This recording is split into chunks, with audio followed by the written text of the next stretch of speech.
Hey everyone, what's going on? My name is Stephanie Graham. I'm an artist and filmmaker, and I'm also an extremely curious person. Some will go as far as to say that I am nosy as fuck. The nerve. I started this podcast because I wanted to interview people. I'm not just talking to anyone either. I'm talking to people who are in the thick of what they do. I want to know how they live their life and how they get things done so that I can apply some of their savvy to my own life. I'm sharing this with you so that you too can do the same. We can do it together. We all got to start somewhere, and if you're not looking for practical info, stick around anyway because my guests are fascinating and it's my goal to get to the bottom of their I mean, aren't we all just a little bit curious of what it's like to live someone else's life? And if we do it the same? There are also times when I will feel called to catch up with you one-on-one and let you know about what's going on with me, either in life or with my art practice. You didn't think I'd get the dirt on all these cool people and not let you know what's going on with me, did you? I mean, I'm a Libra. We believe in balance. Listen, I am a big believer that even though we are all different, we can still find ways to relate to each other. It's time to get down to business, so welcome to the noseyAF podcast.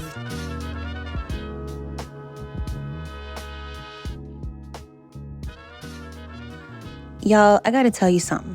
Well, first of all, welcome back to my show, to the show. You guys, it is a wild, wild west out here in my life right now. Can I just tell y'all that? The writers and the actors are still on strike. I can't believe it. This has been going on since May of 2023. It is August 29th when I'm recording this of 2023, and it is getting wild out here. I'm really starting to think like, I need another gig. I need another income stream that is completely separate from art and film. Something else. I've already told y'all I dream of having a grocery store. I also want a coffee shop. And now I want a laundromat. Yeah, I want a laundromat now. And while these things aren't like get the bag right away, it's just something different. And as I've been thinking, like, I can't trust you right now, art. Like, I am not happy with art. I'm not happy with film. And I know we all should be really mad at capitalism. But I'm just like, dude, this is like, it's really been a mind F. Okay? I don't want to say the word. I just want to say a mind F. You know, there's this YouTuber, Kempire, who I love. He always like recaps pop culture and the reality shows. And he called someone the other day, mother, father, you know, instead of saying the MF word. And I love that. I love cheesy stuff like that. So I'm going to start saying mother, father instead of MF. I just think mother, father is just so ridiculous. And I love it. I love it so much. It makes me giggle. But I don't know. My mind is like spinning just with this strike. It's like it's the middle of August. It's very sluggish. Then there's a strike, and I'm just like, what am I doing? I do have good news, though. I have another residency with the Chicago Art Department in Chicago here. I will be there for a year. So I'm excited about that. But even going to that, I've been standing in my little studio like, what am I doing here? I will charge it to August, and I will charge it to the strike. So please pray for filmmakers. I hope that these writers and these actors figure it out and they get what they want because they deserve it, you know? But enough about me. Let's talk about today's show. So I'm excited because this conversation I did with two people. Like, I'm stepping up my game here, folks, okay? Two people. So for this conversation, I'm joined by two immensely talented individuals, Susannah Papish and Melissa Potter. And let me tell you about them because they are thebomb.com. So Susannah Papish is a renowned Chicago-based artist, curator, and writer. And she is the brilliant mind behind Boundary, which is an artist-run space in Beverly, which is a neighborhood in Chicago. And she's always having exhibitions there. I've had the opportunity to show there. I've had friends with opportunities to show there. I just go if I don't know the artist because it's such a wonderful space. You should check it out, and I will put the link in the show note. But anyway, Boundary is like a visual arts project space, and she's exhibited extensively in the Chicago area. And she's been recognized, for her own artwork and her own achievement, with numerous grants for profound contributions to the art world. And then on the other hand, we also have Melissa Potter, who's an interdisciplinary artist, and she spotlights endangered women's practice amidst our global climate crisis. Dope, right? Like, I look to like folks like Melissa and like the global folks, like to tell me what we're doing wrong with the planet. I don't really seek that stuff out myself, which I know I should. It's bad, but she has an impressive portfolio too, and it's found its home in galleries and film festivals all over the world. And besides teaching at Columbia College Chicago, Melissa has continuously created and championed for women's narratives. And so today, Melissa and Susannah, they teamed up, okay? And they've embarked on this journey culminating in the creation of Invisible Labors. And Invisible Labors is an artist book. And they, this like artist book that they made, it's like steeped in history and heart, and it explores the land rich of tapestry, and it's intertwined with stories of female land keepers and stewards of the past. And it's like Potawatomi basket weavers, all the way to like remarkable artists and educators like Louise Barrick and the Kellogg sisters. This project of theirs, Invisible Labors, it highlights the essence of their unseen contributions of these ladies of the Ridge area in its earlier days. So it's dope. And so today in this conversation, we're going to dive deep into their inspiration, how they got together through this garden project that ended up birthing this project, and the layers of the history, art, and culture sewn within its pages. It's so cool. So please sit back and enjoy this wonderful journey of discovery, legacy, and the invisible labors that shape our world. I hope you enjoy it. We have Melissa Potter here and Susannah Papish. And maybe you each could tell me like how you even became an artist. Mm-hmm. Wow, that's a deep question. Yeah, like how did you even get to it? Just like in a short form, as short as you can. Mel? Well, mine's easy and not all that interesting. There are a lot of artists in my family. So I was always around art, and I was always around people crazy enough to think that they could make a life in art. So I don't even remember a moment of choosing. It was like kind of always there. Plus, I was a very crappy student. So, like I gravitated to things that were kind of on the fringe of the regular STEM stuff. So. Oh, wow. So it just sort of like flowed for you? Like you just flowed into having an art. Wow. Did you go to art school? I did, yeah. But my mom was the one who put me in art classes from the time I was like 6, and I basically didn't stop.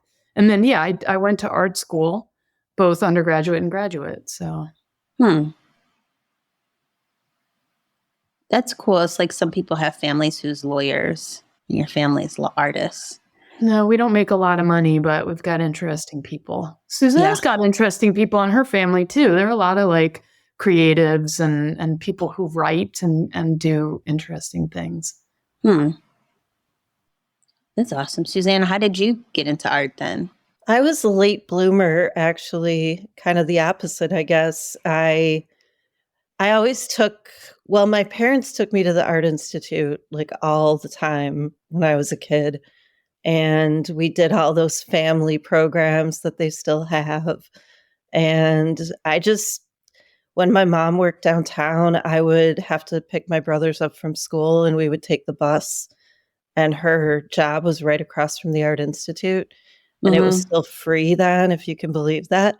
And we would just like walk around in there till my mom got off work. So that was one thing. I did not go to art. I went to UIC, University of Illinois at Chicago, and I did art history there.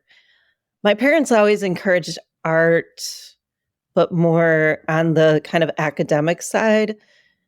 And I did art history, and then I started taking classes at SAIC after I graduated from UIC, actually, because I worked there.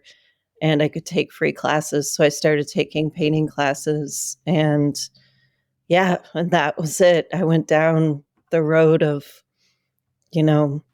the poor artist. So, and I think that my parents never really, like, they knew I was a painter, but it was never like they would identify me as an artist. It was kind of odd, but they were just always more academically minded. And like Mel said, my dad's side of the family is very literary. So they're more writers and educators. And so I think being an actual creative person was sort of a step like beyond what is kind of the expectation, I guess. So everybody's sort of like fascinated that I still do it, I think. So, yeah. Yeah, that is cool that you still do it. So many people stop like making art, I've noticed, like especially like in my like 9 to 5, like people, they'll start out to like be filmmakers and then they'll just stop. And then when they hear of someone that is taking their film to a festival, or like I'm going to like an art show, they're like, wow, you still do that? It's like, yeah. And one time, because my family, because it sounds like both y'all's family is like pretty supportive of the arts. Mine too. My aunt has a hair salon, and one of her clients was like found out when I was in film school. She's like, oh, I've always wanted to do that, but my mom said no. And her mom was like, yeah, because you can't make any money in that, and like changed her kids. Like said no, and like the girl was in school for like accounting or something. I was just like, I had never heard of that. Like I couldn't believe like her mom did that. Yeah, my parents didn't meddle. Nobody meddled in my life. The other thing too is like, maybe it's generational, but there was no chance to move home. There was just like the basic expectation that 18, ciao. My mom's last words out the door to college were, don't bring your laundry home. And literally, and then, it was like, so I don't know. I always had that sense that I was going to have to gig it. So I've been gigging since I was 11 years old, like making it work. So yeah, I would never change my child's degree, but at the same time, you gotta have some tenacity to be able to survive. Yeah. I know a lot of my older like generation above me teachers would always talk about not wanting their kids to be artists. Like it's such a hard life for a parent artist, and I think they probably worry that the kids will be dependent because they are so much more dependent now. But Melissa and I are pretty much the same age, and it was like that for me too. It was like, bye.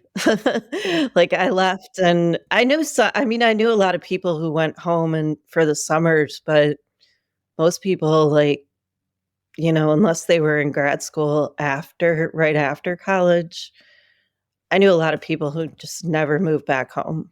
So, but obviously that's so different now. So, yeah, it still seems like a good idea. Like, I think if I was to have, if I was to have a kid, I'd be like, bye. Oh, like, don't, this is not like, this isn't your home anymore.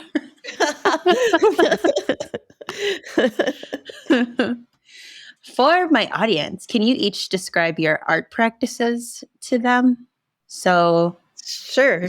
Susannah first. Yeah. I'll go. Let's see. Well, I'm a painter, and I have been doing that for almost 30 years, I guess I'd say, dating myself now. And in 2017, I started a gallery called Boundary. It's in my garage. It's a nice garage, I would say. It is. And so I've been curating, I've done some writing. And then my most recent project is with Melissa, which is why we're here today. So yeah. Oh, cool. Melissa? Partly why we're here today. Yeah. Because she is nosy AF. So. That's right. So yeah, I'm a multidisciplinary artist. So I work in a lot of different media, but I have a lot of skills in craft and fine craft. So I have a specialty in hand paper making and artist books and certain kinds of print and weaving and things like that. So I'm super interested in lost histories of women's practices, which are disappearing very, very fast and are totally amazing and great artistic material, but also a lot of kind of like social and cultural material too. So that's kind of my focus. And that brings us right into Susannah and my collaboration on our book. Yeah, I'm so excited to talk about your book, Invisible Labors. It's about the women basket weavers, right? Oh, look how Oh. pretty. But anyway, yeah, I brought the dummy. So we can take a look at it. We have a joke about the dummy. So It's Yeah. small. It looks small. Is it? Yeah, Oh, it's like magazine style or like a little bit. it's actually called an smaller. accordion. So it's got Oh, signatures of, and also it goes like, signature, and then it flips, and then it has another signature. So Oh, it's actually pretty. considered an accordion style. Okay, accordion style. Okay. Cool. How did this project come about between the two of you? Susannah, you want to tell Oops. that story? Because it was her brainchild. Yeah. You're blaming me for this. How did it start? Well, I invited Melissa to do the train biennial, to work on the train biennial with me. And that was it was about 2 years ago. You came to see Joanne Iono's show here with your colleague. Giroux. Yeah. And we had never met, Melissa and I had never met before. And so after she was here, I was looking into the train biennial and I looked up her work because I knew her name because I had worked at Spudnik Press. And so from the paper making world, I sort of knew who she was, but not overly familiar. And I had gone to a lecture that panel you were on, Mel, for the future, what was it called? The one Meg did at Columbia. Oh, Where the Future Came From. Where the Future Came From. Yeah. So when I looked up Mel's work, I was like, oh, this would be perfect for terrain because she does these gardens. And I thought that could be a really cool idea. So I invited her and she proposed a carbon remediation garden. So, which is all native plants that remediate the carbon from the atmosphere. So she wanted to plant a native garden in my front yard. And that's how the garden and the terrain biennial happened. And then after we planted the garden, I think a couple months after, I was thinking about just all of I had been talking to some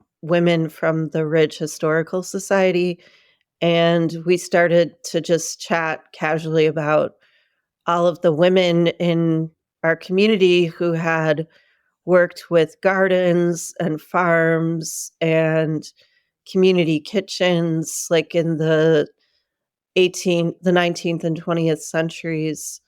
And so I was telling Melissa about this, and I remember saying we should do like a broadsheet, like a fold out broadsheet kind of thing, kind of showcasing or highlighting some of these women from the community. And then we found this amazing picture. You could show the cover, Mel.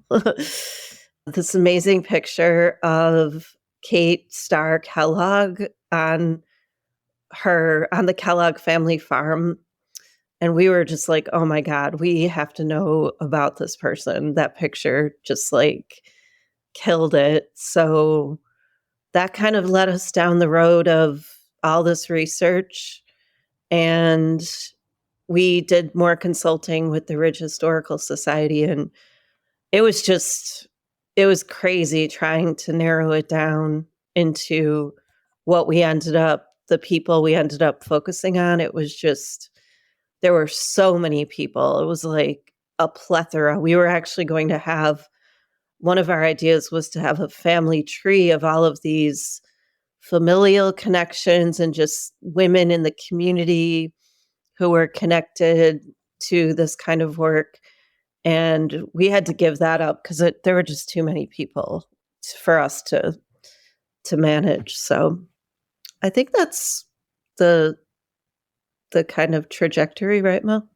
Yeah, and we did this project during the pandemic. So Susannah and I were tied to one another for a long time because everything was quite slowed down, but at the same time it really deepened the research. We ended up making a lot of decisions as we went along about like, wait a minute, we should be writing these essays because we're the ones who've done all this research. And there are also communities that, there's women's history is unwritten or underwritten, and BIPOC women's histories are like utterly unavailable. So, that was also a long struggle, was, trying to make this less invisible, right? Like to try to make it actually tell the story of all different types of women who had worked in this area. But it's a broadly crazy story. I mean, they're like paintings that are like languishing and haven't been properly inventoried.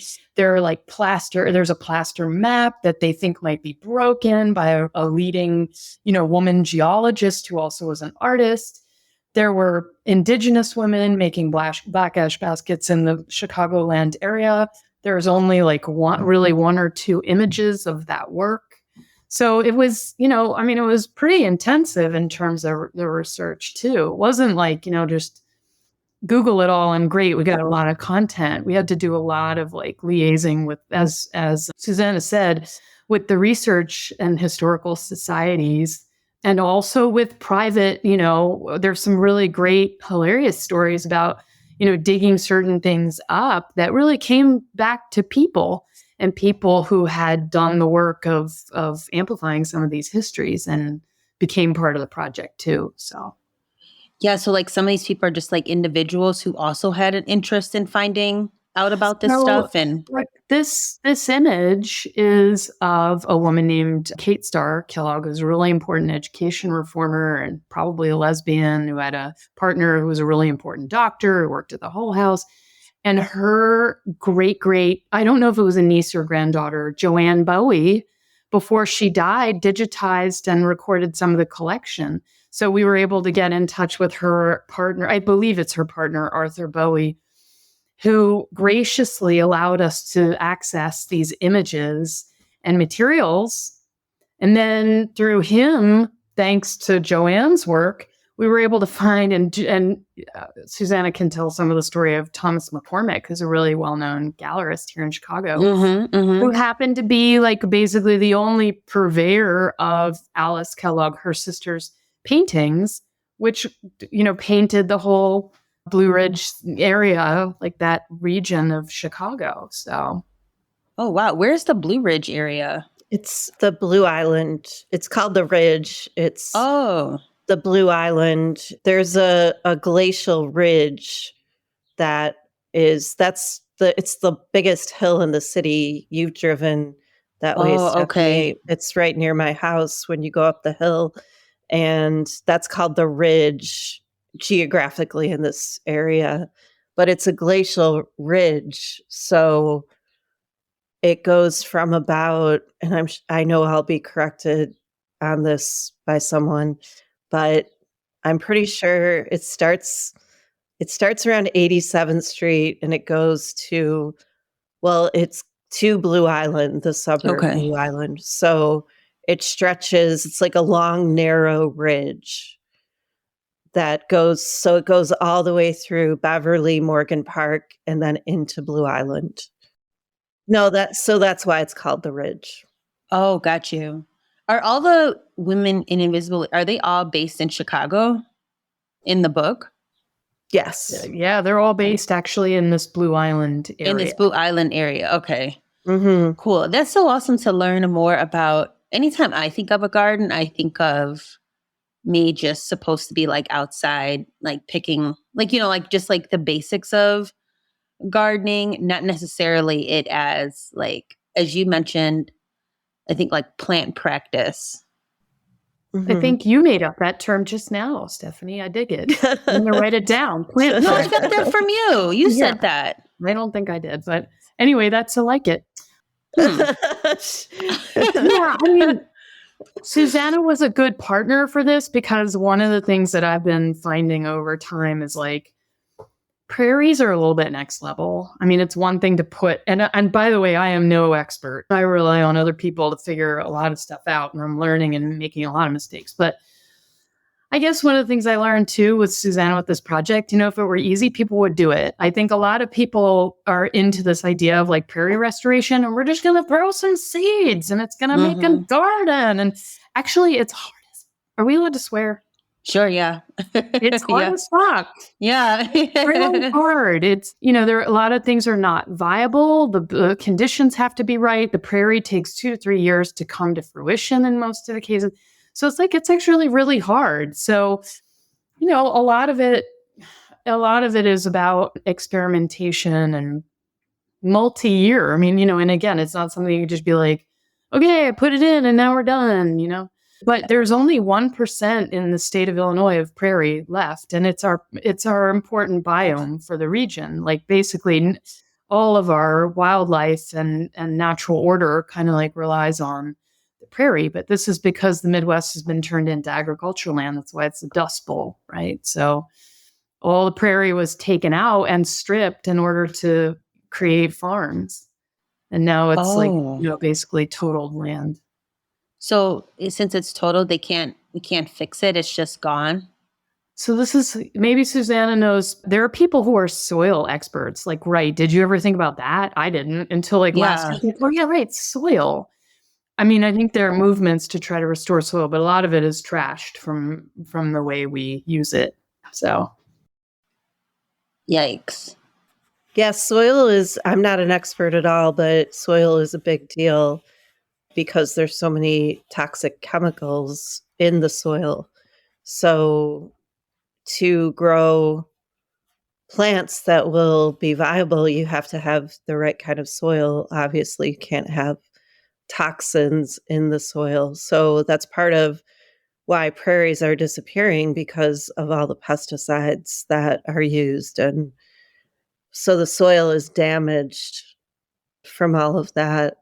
I wanted to backtrack to the Kellogg family and the farm, and just as we were talking about the Ridge community and the Ridge geographical area. So the Kellogg's had a 70-acre farm that started around the Little Company of Mary Hospital, which is at 95th in California, and it stretched east of there. So 70 acres, which encompasses pretty much to the Washington Heights community as well. So all the way over to Vincennes, which Vincennes was a native trail. It's one of those angle streets that forms one of the earliest native trails. So their farm occupied a lot of space in this area. And I know that you didn't ask about this, but I'm going to talk about it anyway. No, I want to know. Okay. So the Kellogg family, and again, and just to talk about that name, they are, I think, a very distant relative of the famous, cereal owner family. Because I know that cereal family is they're kind of a controversial group, but this side or this branch of the family were distantly related. And it seems like from what we've researched, they were a very, what they called bohemian family at the time. They were basically like the hippies of their time. And the pictures are hilarious. The dad has this like crazy wild white hair that's like all over, and everybody just looks really kind of unmanicured for that time. And the Kellogg father was a homeopathic doctor, and they were very supportive of their children being creative as well. So we were really interested in that idea. So that picture of Kate Starr Kellogg, she was a writer. She composed this really beautiful, what was called a wedding song for that was performed. Is that right, Mel? At the World's At Columbian the Women's Exposition? Congress. Mm. Yeah, at the Women's Congress. And so their family was very kind of active and supportive, but they also had this farm. So they were land keepers, and from what we know, I think it was a sustainable farm, but I think a lot of it was just kind of like prairie as well. So that was well before the area was like obviously like settled. And then I think they probably gradually sold off their land. And just to summarize about Kate Starr, there's a school in Beverly named after her, so Kellogg School. Oh, And it occupies the land that they would have owned back in the day. So oh, wow, that's cool. Versus like Northwestern has that Kellogg program, which is probably after the cereal people, yeah, right? The cereal side. I'm sure. Maybe, but maybe not. Who knows? Huh. I love learning Chicago history. It's so cool. Well, we haven't talked really about her sister, Alice Kellogg, who was she was considered the best painter of the day and spent time in France and taught, I believe, at SAIC and married a younger student at SAIC. That's where she became Tyler, not Alice Kellogg. But she also painted the main portrait of Jane Addams at the Jane Addams Hull House, which is the one, if you know Jane Addams Hull House, you see it. It's her all in black. It's very dramatic. And, her face, like that's by Alice. Alice also painted her lover, Mary. Well, her lover, her partner, Mary. And it's a painting in her bedroom at Jane Addams Hull House. But she did a lot of landscape-based work, which we feature in the book, too. Oh, wow. Yeah. What a talented group of folks. No, you know what I want to also backtrack to when you guys had met, you made the carbon emitting landscape or the garden?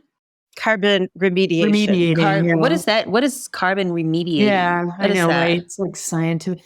So I think this is pretty new scholarship, but the prairie is understood to be even a more efficient carbon container than trees. So, I'm not a scientist, but this idea that actually the plants use carbon, like they absorb carbon because they use it for their processes. And carbon is collected by the root systems in prairie. Part of the reason the plants take a long time to come up is because there's a lot of like sort of viral images. Again, for the prairie geeks, but there are a lot of viral images of these roots that are like 25 feet deep, because the prairie really is about the stuff happening underground as much as it is happening above ground. So, wow. So the carbon remediation is this idea that the prairie holds and takes out the excess carbon from the environment. But since we only have 1%, obviously we don't have a lot happening in our natural world. Yeah, it's like, should we be having this carbon I can't say carbon remediation in our own backyards and in our own homes? Well, and there's been a movement. But it's not going fast enough. Susannah can tell you some stories about grass in her neighborhood, but I'm looking out. Oh yes, I know about those. Yeah, I'm looking out the window right now, and it's like most of the people still have grass in their front yard. They're still doing, the same BS that's always been done. So it's a conversation, but it's not like I'm seeing a lot of prairie restoration going on up here. Yeah, because I know I've seen I had a neighbor, because I got really inspired. So Susannah has a native garden for it at Boundary, And I was into that. And I was talking to my neighbor, and she's like, yeah, but you're going to get a lot of rats. And then that made everyone scared because, of course, no one wants rats. Yeah, I mean, you wouldn't get rats unless rats eat garbage, and they eat stuff that, I mean, it's more the mice. You might see mice and squirrels. I don't see any. Well, I have 3 cats, but and they go outside, but I don't see a lot of mice, but I get a lot of squirrels, and I get birds. And God bless the birds, but boy, I have a settlement of birds that right outside my window at like 5 a.m, just like chirping away. And I'm like, Oh my gosh. I mean, it's great. It's like a chorus every day. So Yeah. yeah, but I've gone to battle. I get a seasonal texts from my neighbors about, I have one neighbor in the fall and another neighbor in the spring who complain, and they want to know if there's a way they can help me,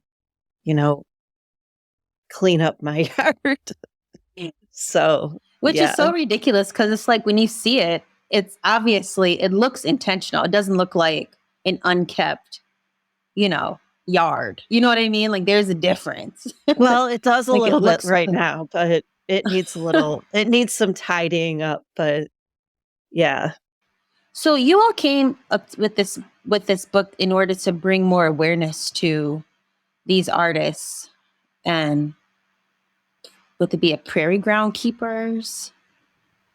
Yeah, I think that that's a good way to talk about them. Yeah. That was their natural habitat. So, and their inspiration for a lot of the things that they did. So, Yeah. And so when you bring it out, what do you hope to share? What do you hope folks get from it? Like, what action do you want them to take from it? it's a great I question. think it'd be great if they're like, I feel like sometimes I'm always so fascinated with like jobs people currently have or have had, because it's like, wouldn't it be great if, some young person can like learn about soil and they like figure out a way, and, it's like could be like some sort of sustainable job for them, or at least like a passion project or something. I think one thing when I think about these women that we have highlighted, I think about actually like archival research and bringing attention to, like, the title of the book, Invisible Labors. It's not just, it's pointing to the garden that we planted, but it's pointing to the women that we've highlighted, because their contributions have almost been lost. And they did a lot in their time. I mean, they were education reformers.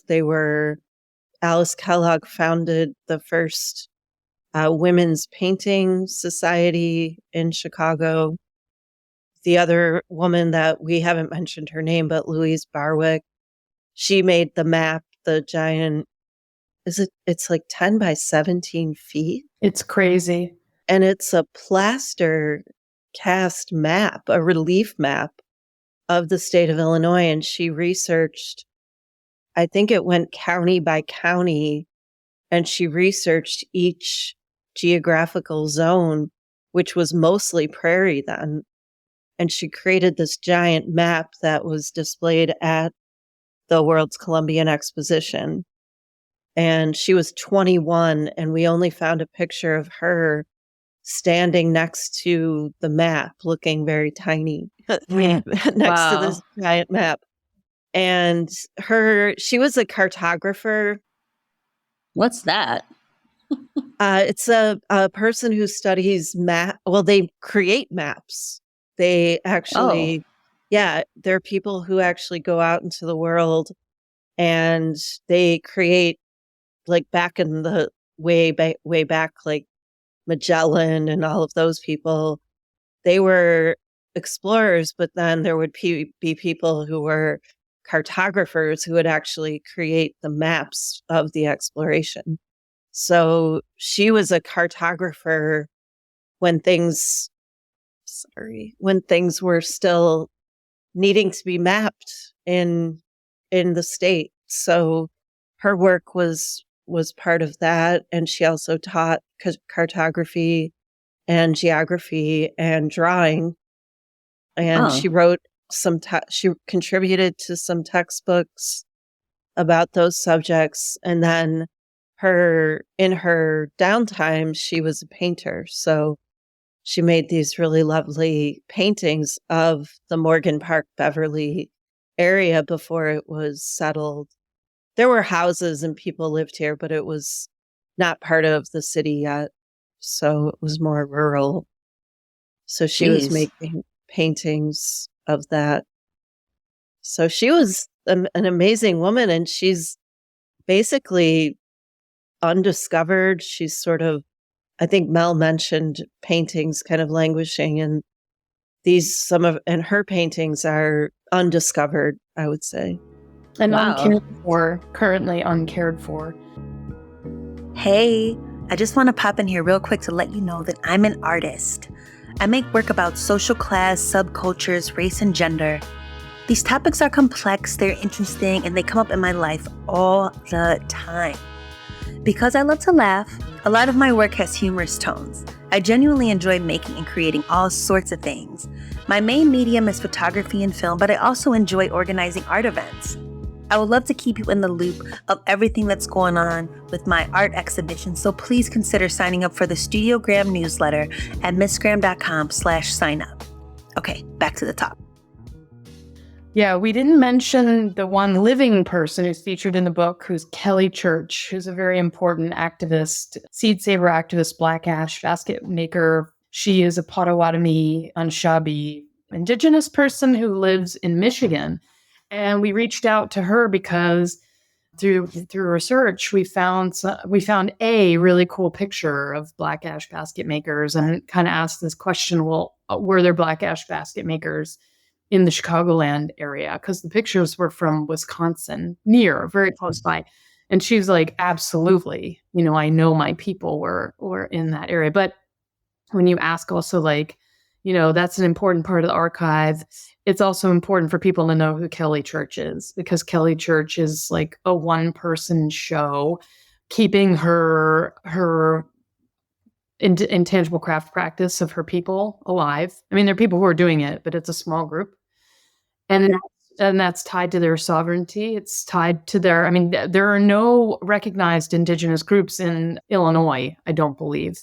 There aren't any recognized nations, but there are some that are recognized, and their craft practices are part of how they specify who they are. So that's really important work. She also has been charting the black ash tree because it's endangered. It will probably go extinct. But what makes Kelly so amazing is that she's thinking about a future where there will be no black ash tree. So what's going to happen? And I think some of the book too is also about, like, it's about past, but it's also about the future. The future is already that a lot of what these women had is gone, but their legacy remains and has an opportunity to teach us something about maybe where we want to go from here. Do we want to let the black ash tree go extinct? Because we're doing a really good job if that's the case. I mean, she's done a lot of advocacy work to try to save it, but she needs teams of people in order to do that work, right? So Sure. We can't be, you're not one people shows. Like, we can think we are as artists, but that's not how life works. So yeah, that's not how life works. I used to think it was like a one-person show. Like, think back about projects and stuff. I'm like, I really should ask somebody to help me. But when it comes up, like, with all these women you're thinking of, I'm like, wow, these ladies were busy. These people have kids and husbands and wives. A really good question. NO, right, Susannah? Yeah. Well, they had partners. Well, that Louise Barwick didn't. From what we know, she did not have a partner, and she did not have children. She lived with her family mostly, and I think once her parents passed away, she lived on her own, from what we could surmise. But one thing that was also interesting was she and Kate Starr Kellogg attended the normal school. It was And that is now Chicago State University. Oh, no It was, way. yeah, it was located.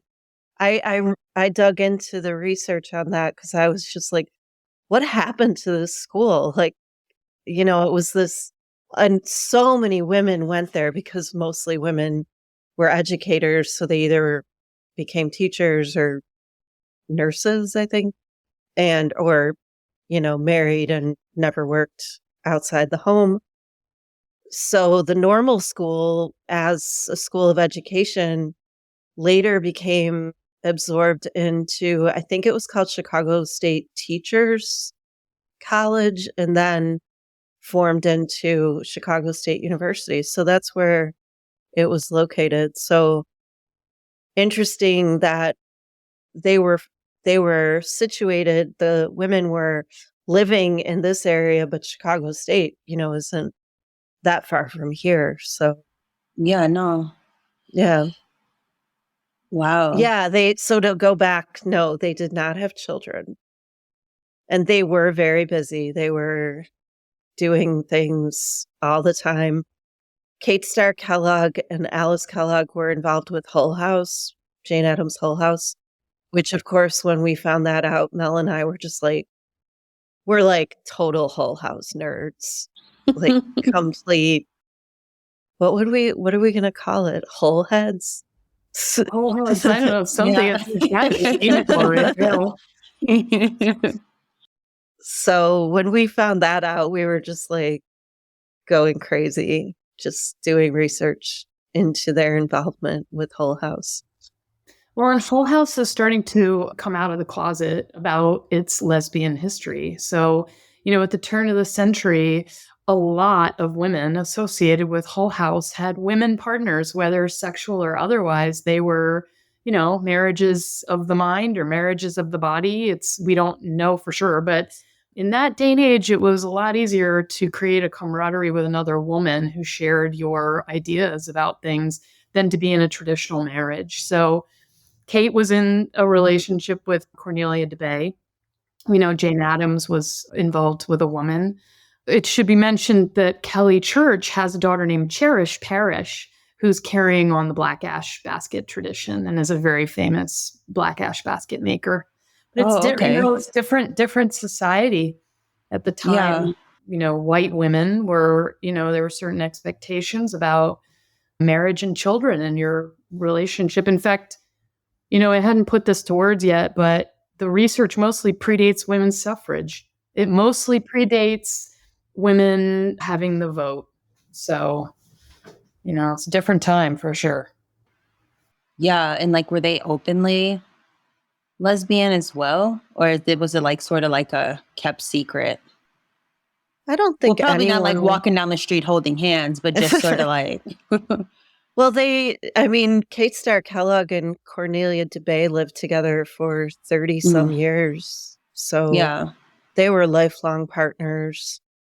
Again, Louise Barwick, we don't know. And Alice Kellogg was married. She died very young of renal disease. Wow. That seemed to be like, it's not funny. We're laughing. It's not funny. Yeah, no, we know it's not. Yeah, no. No, there were so many research things. We should. No, I should qualify that with, it seemed to be brought up quite often in our research. And mostly when you read that people died, it's not really mentioned what they died of, but it seemed to be a very specific highlight. I'm not sure why. Anyway, yeah, she died very young. She was 38 when she Wow. Yeah. And she did so much in her life. Yeah. It means people like doing the stuff at like making maps at 21, and I'm just like, I know, laid up over at somebody's house, probably some party. Like, it's like watching MTV. I know, right? Like eating frozen pizza. It's like whatever. So that's awesome that like all these women, use each other's like as their networks, and y'all are collaborating as well. Like for this project, it's like you're like a part of their legacy. Can you all talk about like how collaboration is a part of your practice? Because I know like Susannah, you have Boundary, and then Melissa, you have the different feminist practice, like we work together with that panel, like convention type thing, and then you'll be collaborative with other folks as well. So could you talk about like collaboration in your practice? Because it also seems to be like a super, I don't, since I am a Chicago artist, I might not necessarily know like other art markets, but collaboration seems to be like such a big deal here. Like it's like collaboration, artists, like they have to collaborate together, and they also have to have like an art space. Like it's like you do all the things as a Chicago artist. So I'm just curious how y'all see that. I think it's interesting because I know what you're saying, Stephanie, and I'm from here. So I think Melissa has a different view of, or a supplementary or complementary view, but I can speak to just coming up in the 90s and seeing all of the alternative spaces that I went to and experienced. And it was just part of the fabric of what Chicago was doing and always has done as far as, looking back on the past. I mean, Gertrude Abercrombie was a pretty well-known painter, and she hosted the salons, as they were called, and all the, famous artists and people visiting Chicago would go there and, not collaborate, but, probably socialize like people do when they come here.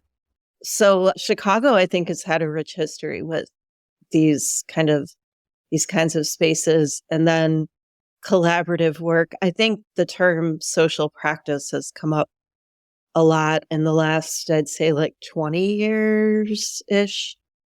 Before that, I think it was more collaborative spaces. And I don't know if social practice was really part of the thing as much as what we think of that now.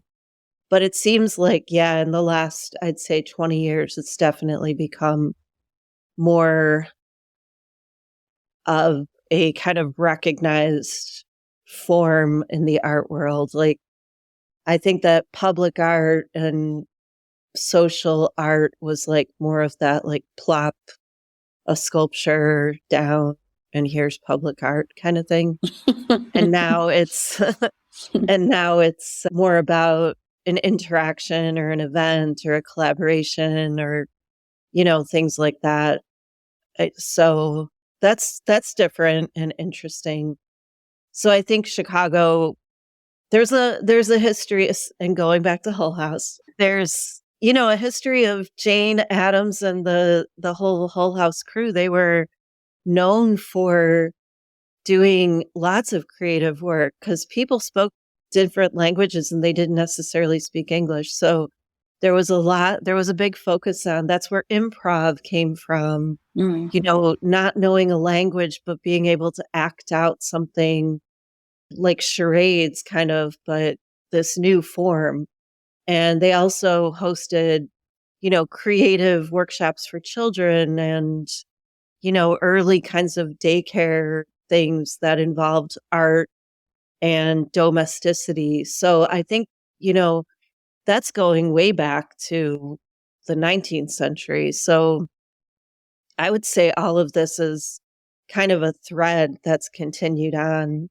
And the social practice thing, I mean, that directly connects to Hull House. That's basically what they were doing, but not called social practice. Yeah. I mean, there's a dark side to collaboration, which is that, I mean, I love it because I think all of us are like this. I like learning from people. Like, I want my practice not to just make objects. I want to learn something different every time I embark. And boy, did Susannah and I learn a lot putting this together. Both, like in terms of structure and research and all of that. But collaboration is not rewarded. So I'm just going to say, like, I feel like I've paid a very heavy price for being a collaborator. I believe in it. I think it's a class issue to some degree. I think that you have to be really wealthy to be able to do everything on your own. And if you are just a normal person with a job and trying to do art, you can move mountains by working with other people. And so I think that the art world really looks down on collaboration. I mean, a lot of the funders won't fund collaborating groups. So, I mean, I think that's a whole other conversation, like, because I mean, I even have people who tell me like, stop collaborating. I'm like, it's ridiculous. But anyway, I don't think it's all like sunshine and roses, Chicago style with collaboration, the way the art world sees collaboration. So Yeah. I would agree with that, but I would also say that part of the surge in social practice has created, like how Three Walls changed into what they are now. Three Walls was, I don't know if you all remember, but they were kind of a non-for-profit, but it was more focused on individual art making and fellowships and things like that. I mean, it was great. They had this really great library program that they did, a little library. And then they completely changed into an organization that began to support BIPOC people and more marginalized groups. So I'd say they're really advocating for groups for collaboration and the three arts, of course. mm-hmm. The three arts is definitely in that corner. But yeah, I mean, I think Mel's right, though. I think that these are, non-for-profit entities. They're not about making artists rich or trying to have a gallery or anything like that. It's more about how you're giving back to community, but that's seen as like, well, you're not going to make a living from that, So it is definitely a very distinct kind of line in the art world, I think, that you walk when you're doing collaborative work. So, yeah. And how did y'all figure like divide the work? It's a really good question. So I always think, have you seen that meme that like shows the group project, and I can't think of what movie it's from, but it's like one guy who's like the guy who shows up like right at the end for like just in time for the presentation, and it shows like the other two who like really have been like meeting up, doing stuff, like maybe like one person who like put everything together like in a pretty presentation. Mm-hmm. But yeah, it's funny. My son and I joke about that because he goes to an all boys school, and whenever there's a group project, he's just like, oh my God, like he's the heavy lifter, like he's like, I know that I'm just going to be, he did a project with people and no one did anything. And then they all showed up on the day and like they had done stuff, but nobody communicated about what they had done. That's so annoying. I think students hate group projects, but you really do learn. And it's more what you learn about humans than the actual project, I think. I mean, good collaboration is about being fair. It's about fairness. And I don't know. I mean, I think Susannah and I were very fair with each other about like, okay, well, I got to pick this big part up and you're going to pick that part up. And we met all the time and we texted a lot. I felt like our texts were, kind of this long, hilarious, wandering conversation that were project, a little gossip, a little bit of like, this, that, and the other, and then bring it back to the project. I think that like humanized things so it wasn't like a mechanical project all the time. Oh, yeah. It was a lot of gossip. Yes, it was a lot of gossip. But I think that good collaborators are people who are fair by nature. Yeah. That's kind of how I feel about it. And I think the people who are bad collaborators are people who are like bad administrators. They just don't give a shit. Like they basically aren't worried about other people. So, do you want to be in? But I think that Susannah probably, because of your gallery, knows how to pick good people. And I've only had one collaboration go off the tracks because I have spidey sense about what's going to work. So so that was probably a good pairing in that way too. Well, Mel always said she was the, what did you call it? The nuclear. She Oh always yeah, like, we've got totally different personalities. Yes, I'm the nuclear war preparator. I'm always going worst scenario and she's a backward. prepper. I'm a prepper. And then Susanna's the slow burn. She's like, all right, let's rein it in. Let's rein it in. But then she'll totally play bad cop at the end when it's necessary. So, if you push Susanna the other side, Yeah. well, by that time I'm spent, right? So by that time I'm like, I'm already spent. Anyway, so yes, we were a very good partner that way. I'm like, this isn't going to work. It's all going to fall apart. And Susanna that's awesome. kept it cool. Yeah. And then I think too, when you're collaborating, it is about fairness, but also so much about trust, because gossip does come with collaboration. Because I feel like you'll start to be with people so much that other stuff happens and stuff, and they'll need to vent about it, and you just need to, need to be a safe space in that part as well. I think Susanna and I could destroy each other's careers in one fell swoop if we ever published that text thread. Things were said. Yeah. I don't think I've ever deleted it. I haven't deleted it. It's don't delete it. I'd have to redact it though. Go back and redact. Oh yeah, we'd have a lot of redact. A lot of memes. Mm-hmm. Yeah. That's awesome. That is awesome.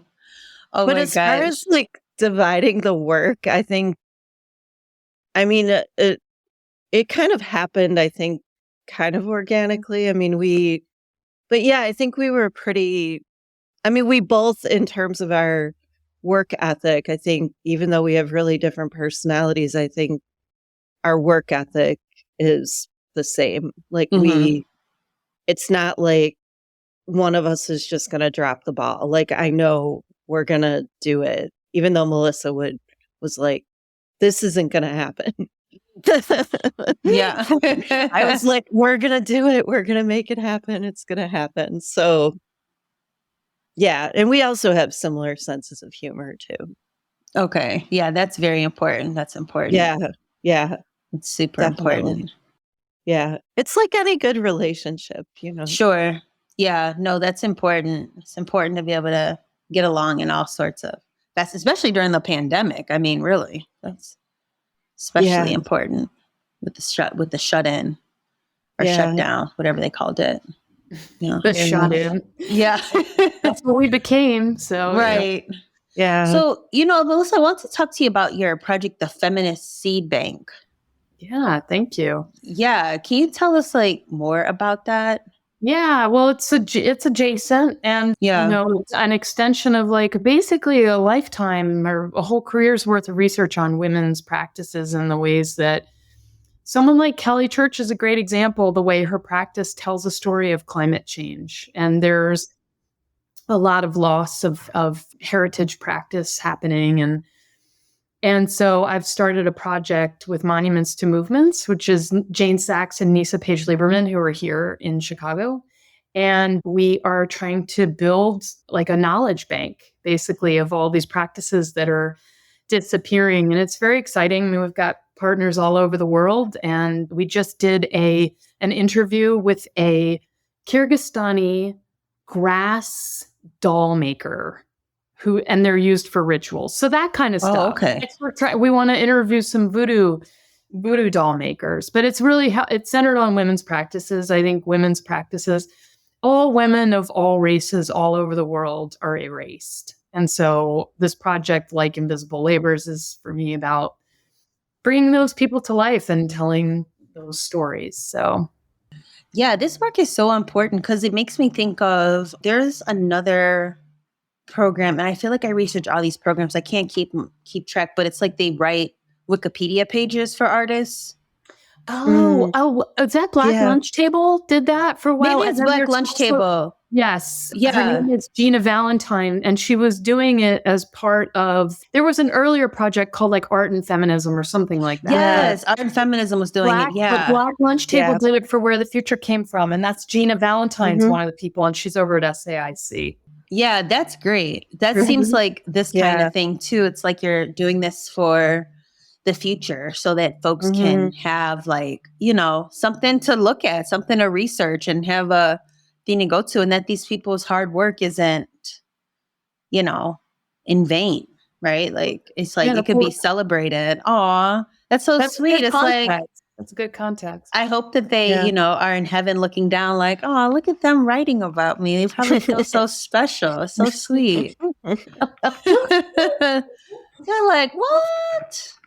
They're like, who is that? We don't know them. Like looking from heaven down. Who is that lady writing about me? Who's she gossiping about now? Exactly. Yeah. I like wonder, like, do you all like have any sort of tips for someone that's like, it's just like a city dweller? Like, I mean, we know climate crisis is like a big deal, but like, what do you have any like tips that you might have like learned through these practice, like through these women's practices of how to be better, how to be better caretakers of this of the world, of like, yeah, of the environment outside of just like recycling? I think I mean, I've been reading this book that's thrown me into a complete existential crisis about the environment. It's called Worn, and it's a history of textile labor and creation. And I would say for city dwellers,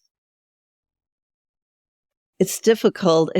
I mean, in the United States, we're so privileged, and this fast fashion thing, the clothing, the textile industry is responsible for about a third of our greenhouse gases and environmental crisis. I think what I've been thinking about a lot lately is just not buying new clothes because when you go to these stores, you know, Target and all these big box stores, after reading this book, I realized all of these clothes are made mostly by women, mostly in unregulated working conditions. They're basically, I mean, there's some places that I want to say they're almost like concentration camps because these women are sent there before marriage to just work for their dowry for a few years. And then they're just living there doing whatever kind of, you know, dyeing or textile work needs to be done.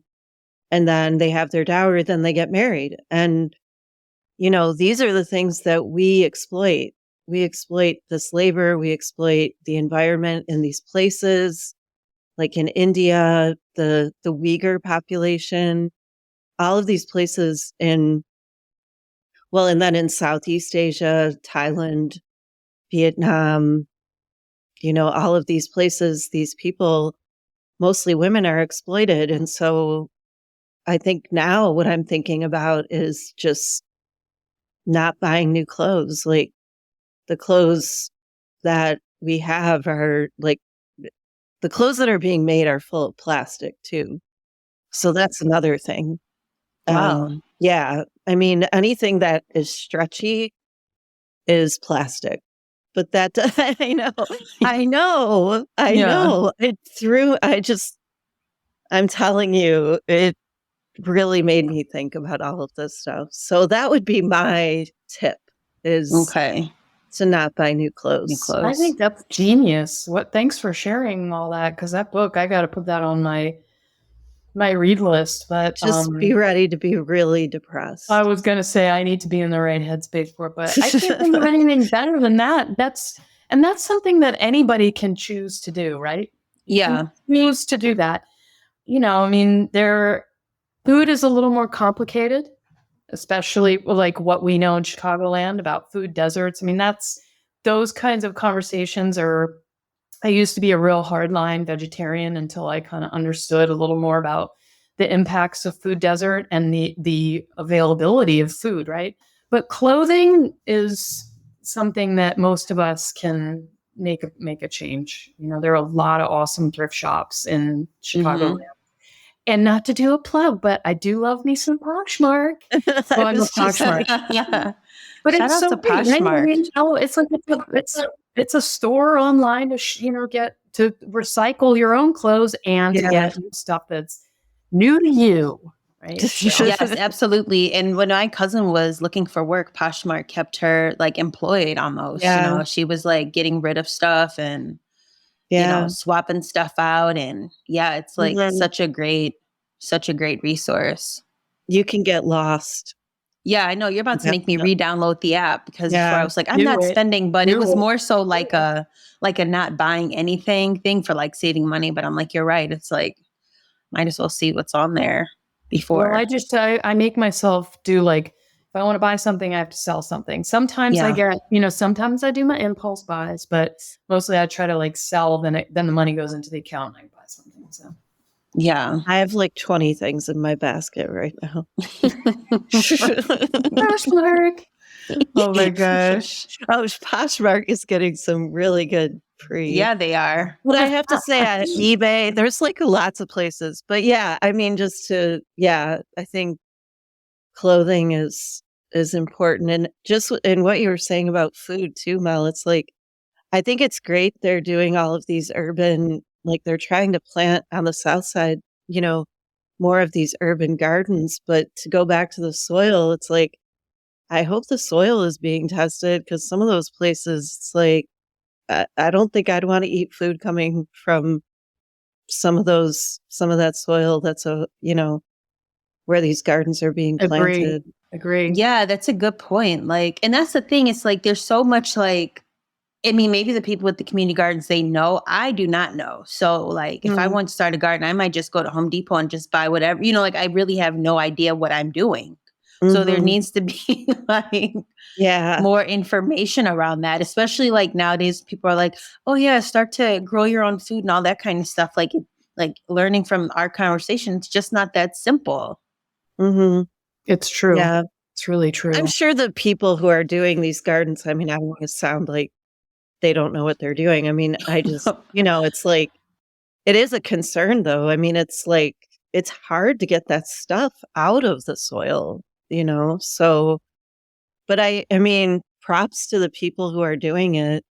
And I hope the vegetables can go to those communities that need it. Yeah. And there's the community fridges too, which are really cool. Yeah. Those are really cool too. Yeah. Yeah. The love that people can just go up. Yeah. The love fridge. There's a couple. One of them had like fresh mozzarella. It was like, oh, I'm going to go home and make some pesto. Wow. Yeah, people just putting all sorts of stuff in there. Take some fresh mozzarella. I know, right? I just get mine at Aldi. Oh, nice. Yeah, I know. It's like, wow. Shout out to Aldi. I know. Oh my gosh. Okay, this well, is hey. the product plug placement section of the podcast, I guess. I know, right? Well, this has been such a great conversation thus far. Is there anything else y'all want to mention before we call this complete? Yeah, I want to mention that I love your work and I love your style and I love your participation at Boundary and I love that we meet up at events and you're awesome and a big part of my Chicagoland vibe. So I am thank you so much for you. Yeah, very grateful. Yeah. And I'm grateful that Susannah, put you in the show so that I could be like reintroduced to you and run into you again after this shitty long pandemic. So yeah, no kidding. I know. I'm so happy too. Yeah. Do you hear my aggressive cat, by the way? Just wondering if he's being picked up. I don't. Is he really? Oh man, you're gonna get it. Like, I mean, he's like, enough of this. Oh my gosh. I want to say, well, I'll echo what Mel said. And I thought, yeah, your piece last year was so the Golden Children piece. I just loved it. And I'm grateful that, I think you're out of all of the artists, like the artist I keep in touch with, like definitely one of the few. Oh, that's so nice. Yeah. Well, we talk. I know. It's like when you guys were talking about your text message, I'm like, oh God, I don't want anybody to see our text either. Yeah. No, but I'm so thankful for you for putting me in boundary and keeping me like you guys are both so inspirational in like being more like smarter about the way that I approach my work, especially like having like a academic back to it, and academic meaning like learning component to it outside of just something being like art for entertainment or art for fun, but putting like, more like learning behind it. Cause it's like, yeah, after you see this and you get all these thoughts, then what? It's like you want to be able to have something to go to. And so I Mhm. think that's so important. And then also just boundaries, just like, I just love like that space. It truly is beautiful. Like if y'all that are listening get a chance to see it, it's such like a beautiful space, Thank you. Yeah. because I've seen like other folks that have tried to do like, or they have, other spaces and it could just like be like wherever. I don't want to say too much to like get myself in trouble. Somebody's gonna be like, oh, she's talking about my place. Oh, hell no. And try to like fight me. But they just, I feel like it's so much thought. Yeah. It's so much thought put in there. And then always like the artist, it's always so cool. And it's awesome. It's like giving space to, artists, and then also like to the South Side too, because I feel like I feel like some folks might think like, oh yeah, there's no art past like Hyde Park. And it's Mhm. like, that's not true. And that's not right, So, but you can at least like point to something like that they can actually like access right then and there. So, Mhm. yeah. Yeah. When they made that map for Artists Run Chicago, it was like there was this cluster and then there was like boundary like way down. It was like it looked like a little satellite like way at the Awesome. bottom. You had to zoom out. Oh my gosh. That's so funny. Oh my gosh. Yeah. Well, Thank you for saying all of that. Yeah. yeah. Thank you all for being a part of this Thank conversation. you. Yeah. Yeah. Yeah. Enjoy the seals and the icebergs. Thank you.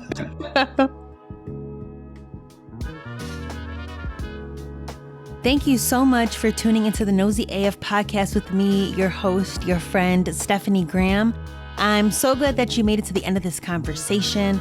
Please kindly let me know what you thought by leaving a rating and review on Apple Podcasts, on Spotify, Stitcher, wherever you're listening right now.